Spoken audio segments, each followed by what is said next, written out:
జన సైనికులందరూ కలిసి రోజు నాకు గెలిచిన సందర్భంగా ఫార్చునర్ ని గిఫ్ట్ గా ఇవ్వటం చాలా సంతోషకరం. కానీ రోజు జనసేన పార్టీకి సంబంధించి పవన్ కళ్యాణ్ గారు కానీ మేము కానీ విలువలతో కూడినటువంటి రాజకీయం చేసుకుంటూ వచ్చాం. అలాగే ఈరోజు మీరు మాపై పెట్టుకున్నటువంటి మీ ప్రేమ ఆప్యాయతలకి ప్రతి ఒక్కరు కూడా నా హృదయపూర్వక కృతజ్ఞతలు తెలుపుతున్నాను.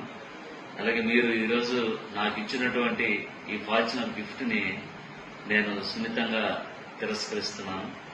ఎందుకంటే ఈరోజు పోలవరం నియోజకవర్గంలో గత 7 సంవత్సరాలు బట్టి నేను బలంగా ప్రజా శ్రేయస్సు కోసం అలాగే ప్రజల కష్టాల కోసం నేను పాటుపడడం జరిగింది.